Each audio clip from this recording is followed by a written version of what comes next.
이라기의 벽 같은 것이 있다면 모든 껍질, 허물 다 벗어놓고 마음껏 통곡할 수 있는, 모여 눈물 콧물 흘리며 소리치며 아 그렇게 이막이 되어 울 수 있는 그런 벽 하나 있다면. 안녕하세요. EBS 오디오북 한강입니다. 김영현의 단편소설 내 마음의 망명정부 중에서 한 부분 읽어드렸는데요. 모든 껍질 허물 다 벗어놓고 마음껏 통곡할 수 있는, 이막이 되어 울 수 있는 그런 벽 있으면 좋겠죠. 그리고 이렇게 울고 싶은 누군가에게 이막이 될 수 있는 그런 벽 같은 사람이 될 수 있다면 더 좋겠습니다.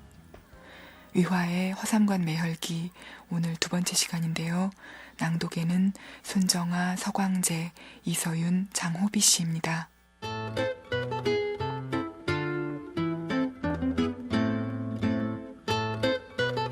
허삼관을 아는 성안의 많은 사람들은 이락의 얼굴에서 허삼관의 코 모양을 찾을 수 있었고, 삼락의 얼굴에서 허삼관의 눈매를 읽을 수 있었다.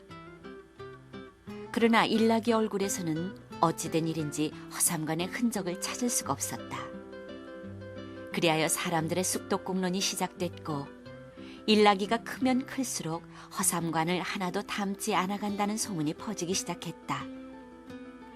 일락이의 볼이 허옥란을 닮았는데 볼을 제외하면 그나마 엄마를 닮은 곳조차 찾을 수가 없었다. 과연 허삼관이 이 아이의 아버지일까? 아니라면 일락이를 세상에 태어나게 한 씨앗을 허옥란의 몸에 심은 사람은 누구일까? 혹시 하소영은 아닐까? 그것은 바로 일락이의 눈과 코와 귀가 점점 더 하소영을 닮아가고 있었기 때문이었다. 이런 소문이 퍼지고 퍼져 급기야 허삼관의 귀에도 전해졌다. 허삼관은 곧바로 일락이를 불러 세워놓고는 한동안 자세히 살펴보았다. 일락이가 겨우 9살 때였다. 허삼관이 거울을 손에 들고 자신의 눈을 한번 보고 다시 일락이의 눈을 보니 그 눈이 그 눈이었다. 그는 다시 자신의 코를 비춰보고 일락이의 코를 보니 역시 그 코가 그 코였다. 아버지, 아버지를 보시다가 저를 보시고 도대체 뭘 보시는 거예요? 네가 날 닮았는지 안 닮았는지 보는 거야. 나도 사람들 말하는 걸 들었는데 내가 기계공장의 하소영을 닮았대요. 일락아, 가서 이락이랑 삼락이 좀 오라고 그래. 아들들이 다 모이자 허삼관은 그들을 침대에 일렬로 앉히고는 자기도 걸상을 당겨 그들 앞으로 다가가 앉았다. 그는 일락, 이락, 삼락이를 순서대로 훑어보고는 다시 삼락, 이락, 일락의 순서로 살펴보았다. 그의 세 아들은 희죽거리고 있었다. 세 아들이 웃자 허삼관은 삼형제의 모습이 비슷한 것을 발견하고는 웃으며 말했다. 얘들아, 다시 한번 웃어봐. 큰 소리로 웃어들 보라니까. 그는 몸을 좌우로 흔들기 시작했다. 아들들이 아버지의 익살스런 몸동작을 보고는 깔깔거리며 웃어댔고 허삼관도 따라 웃으며 말했다. 자식들이 웃을수록 서로들 닮아가네. 허삼관은 혼잣말로 중얼거렸다. 쟤까지 것들이 일락이가 날 닮지 않았다고 말들을 하지만 일락이와 이락이, 삼락이가 서로 닮았잖아. 자식이 아버지를 닮지 않아도 자기 형제들과 닮으면 된 거지 뭐. 이락이와 삼락이가 나랑 닮지 않았다고 하는 사람도 없고 내 아들이 아니라고 말하는 사람도 없잖아. 일락이가 날 닮지 않은 것은 상관없어. 자기 형제들하고만 닮았으면 됐지.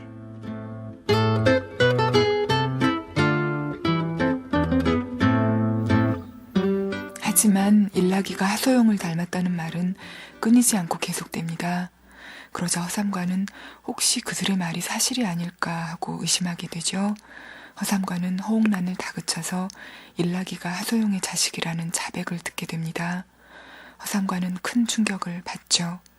자신과 닮았다고 생각하고 각별히 사랑했던 일락이가 다른 사람의 자식이라니 허삼관은 절망하지 않을 수 없었는데요. 그날 이후 허삼관은 등나무 평상에 누워서 꼼짝도 하지 않았습니다. 평소 자신이 맡았던 쌀을 사오거나 하던 바깥일도 하지 않게 되죠.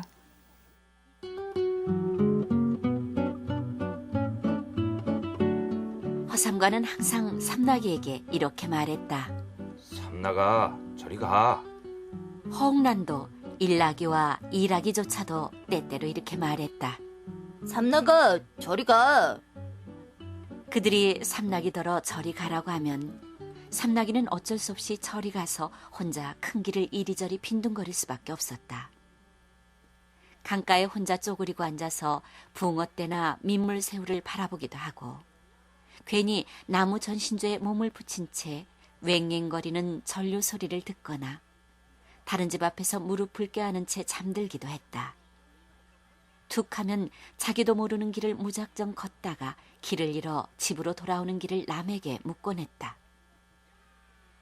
허삼관은 늘 허옥란에게 이렇게 말하곤 했다. 일락이는 나를 닮고 일락이는 당신을 닮았는데 삼나기 저 녀석은 도대체 누굴 닮은 거지? 허삼관이 이렇게 말하는 건 세 아들 중 일락이를 가장 좋아한다는 뜻이었는데 열받게도 다른 놈의 자식으로 판명되고 만 것이다. 그 후로부터 허삼관은 등나무 평상에 누워 생각에 잠긴 듯 멍하니 있다가 상심에 찬 눈물을 흘리곤 했다. 허삼관이 눈물을 흘릴 때 삼나기가 걸어와서는 아버지가 우는 것을 보고 자기도 따라 울곤 했다. 삼나기는 아버지가 왜 우는지 몰랐고 자기가 왜 우는지 역시 몰랐다. 아버지의 상심이 그에게 전해지는 것이 마치 다른 사람이 재채기를 할 때 자기도 재채기를 하는 것과 같았다. 허삼관은 옆에서 자기보다 더 상심한 듯 울고 있는 삼나기를 보면 손을 휘저으며 말하곤 했다. 삼나가 저리 가. 이쯤엔 삼나기도 이미 7살 먹은 사내아이였는지라 새총을 들고 다니면서 처마 끝이나 나뭇가지에 앉은 참새에게 새총을 쏘곤 했다. 그러나 참새들은 그저 놀라서 짹짹거리다 유유히 날아갈 뿐이었다. 그러면 삼나기는 그 자리에 서서 도망가는 참새를 향해 성난 목소리로 소리치곤 했다. 돌아와!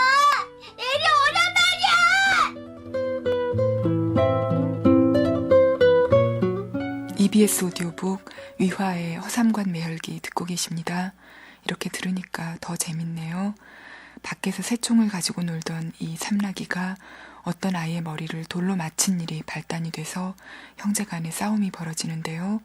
일락이가 그 아이의 형의 머리를 돌로 찍어버리는 사건이 일어납니다. 그 아이는 대장장이 방씨의 아들이었는데요. 방씨는 아들의 병원비를 내놓으라고 허삼관을 찾아오죠. 허삼관과 하소용 둘 중에 누가 돈을 낼 것인지에 대해서 이웃들의 쑥덕공론이 이어집니다.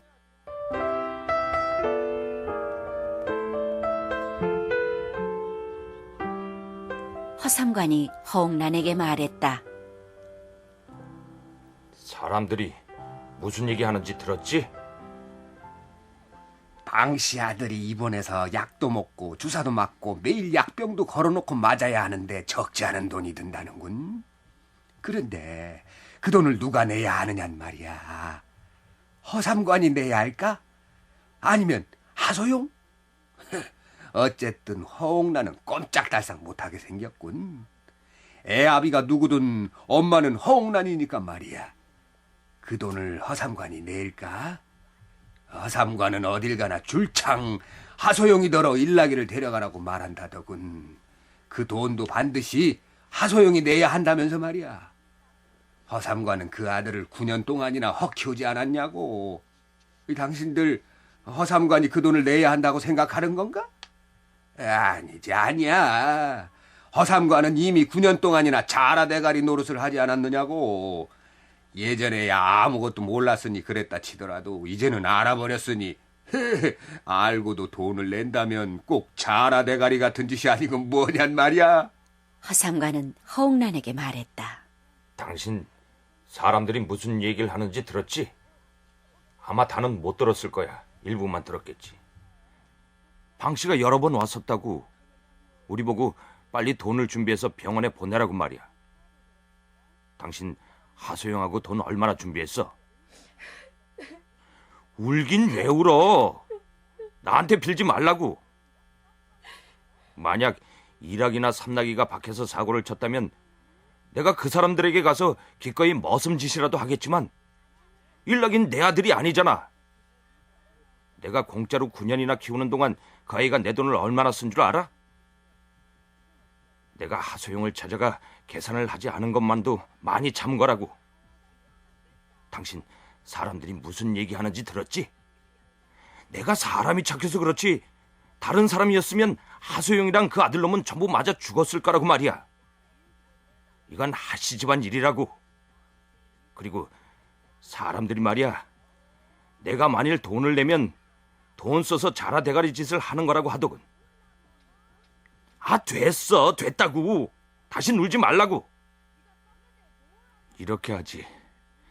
당신과 10년 동안 산 정을 생각해서, 또 일락이가 9년 동안 날 아버지라고 부른 정을 생각해서 일락이를 하시집으로 보내지는 않을 것이고 앞으로도 내가 키울 것이지만 이번에 이 돈만큼은 하소영이가 내야 한다고. 그렇지 않으면 내가 사람들을 볼 낯이 없다고 말이야. 이런 제기를.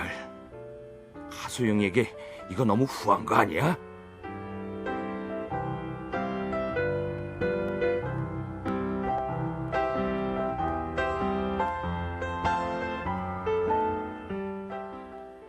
중국에서 자라대가리라는 말은 남자에게 최악의 욕인데요.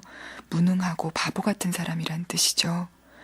허삼관은 허옥란에게 하소영을 찾아가서 방 씨에게 줄 돈을 받아오라고 하죠. 허옥란은 하소영을 찾아가지만 돈을 받아오기는커녕 매를 맞고 돌아옵니다. 아들의 치료비를 받지 못한 방 씨는 허삼관 집으로 와서 모든 세간을 드러냅니다. 아무것도 없는 집에서 하룻밤을 잔 허삼관은 다음날 아침 일아기와 삼락이를 불러 세워놓고 자신에게는 아들이 둘뿐이라면서 이렇게 말합니다.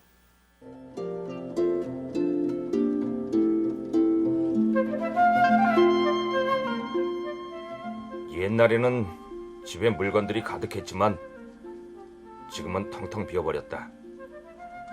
내 집에서 자는 것이 꼭 길바닥에서 자는 것 같단 말이야. 꼭 기억해라. 누가 우리 집을 이렇게 만들었는지. 방철장이요. 아니야. 방철장이 아니야. 하소영이다. 왜 하소영이냐? 하소영이가 날 욕보이고 너희 엄마를 임신시켜서 일락이를 낳게 한 데다가 일락이가 방철장의 아들 대갈통을 박살내버렸으니 하소영이 우리 집을 이렇게 만든 거 아니냐? 두 아들은 머리를 끄덕였다. 허삼관은 물 한 모금을 마시고는 계속해서 말을 이었다. 너희들이 크면 이 아버지를 대신해서 하소영에게 꼭 복수하도록 해라. 너희들 하소영이한테 두 딸이 있는 거 알지? 너희들이 큰 다음에 가서 하소영이 딸들을 강간해버려라. 허삼관은 어떻게 해서든 방철장이 가져간 물건들을 찾아와야겠다고 다짐했다. 그러다 보니 피를 파는 데 생각이 미쳤고 10년 전 방 씨와 근용이와 함께 피를 팔던 순간까지 거푸 떠올렸다. 오늘날 이 가정을 이룬 것은 그날 피를 팔았기 때문에 비로소 가능했던 것이다. 그런데 오늘에 이르러 다시금 피를 팔 이유가 생겼다. 피를 판 돈으로 그의 탁자와 상자 그리고 걸상 전부를 다시 가져와야 하는 것이다. 그런데 정말이지 하소영이를 너무 봐주는 것 같았다. 그가 하소영이를 대신해서 그의 아들을 9년 동안이나 키워주었고 지금에 와서 그의 아들 때문에 생긴 빚을 갚아야 하다니. 이렇게 생각하니 일순간 그의 마음이 푹 가라앉고 가슴이 꽉 막히는 것 같은 느낌이 들었다. 그래서 허삼관은 일아기와 삼락이를 불러 세워놓고 하소영의 두 딸을 군자는 10년을 기다려서라도 원수를 갚는 것이니 10년 후에 꼭 강간해버리라고 말했던 것이다. 허삼관의 두 아들은 하소영의 딸들을 강간해버리라는 말을 듣고는 낄낄거리며 웃기 시작했다. 허삼관이 재차 물었다. 너희들 이 다음에 크면 어떻게 하라고 했지? 하소영의 딸들을 강간하라고요. 허삼관은 이제는 피를 팔러 가도 되겠다는 생각이 들었다. 허삼관은 이날 아침 이렇게 결론 짓고는 병원으로 가서 수년간 보지 못했던 이열두를 찾아보기로 했다. 그의 소매를 바짝 걷어올리고 병원에서 가장 두꺼운 주사바늘을 그의 팔뚝 가장 굵은 혈관에 꽂았던, 그렇게 그의 피를 쭉쭉 뽑아서 유리병에 담았던 이열두를 말이다. 그때 허삼관은 자기의 피를 보았었다. 흑색에 가까운, 유리병 제일 위에는 아직 거품이 가시지 않은 자신의 피를.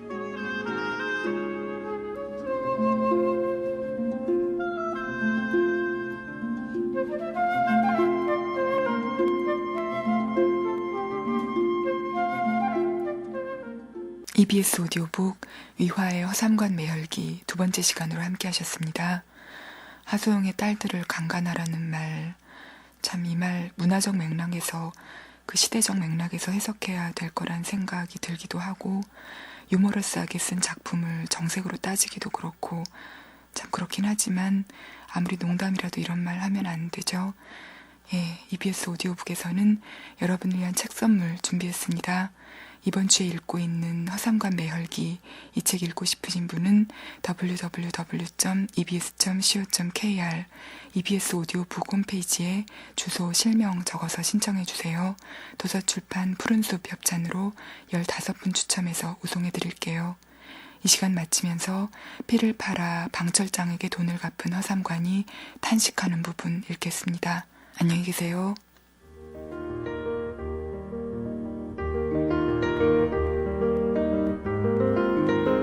허삼관이 망연자실한 표정으로 갑자기 소리쳤다. 아이고 망했다. 방철장 일행은 깜짝 놀랐다. 허삼관은 자신의 머리에서 딱딱 소리가 나도록 쥐어박았고 방철장 일행은 그런 허삼관을 멍하니 바라보고만 있었다. 자기 머리를 때리고 있는 줄 몰라서 계속 때리는 걸까? 방철장이 그런 생각을 하고 있는데 허삼관이 울상이 되어 방철장에게 말했다. 물 마시는 걸 잊었단 말이오. 허삼관은 그제야 피를 팔기 전에 물을 마셔야 한다는 것이 생각났던 것이다. 물? 무슨 물 말이오? 방철장 일행은 도무지 무슨 말인지 알아들을 수가 없었다. 아무 물이든 상관없단 말이오. 허삼관은 이렇게 말하면서 수레에서 내린 걸상을 들고 벽 쪽으로 걸어갔다. 벽에 등을 기대고 앉아서 피를 뽑은 쪽 팔뚝의 소매를 걷어올리고는 빨갛게 피 맺힌 주삿바늘 자국을 보며 방철장 일행을 향해 중얼거렸다. 피를 2그릇이나 팔았단 말이오. 그 정도 농도였으면 3그릇 정도는 충분했는데 물 마시는 걸 까먹어서 요즘 왜 자꾸 손해보는 일만 할까.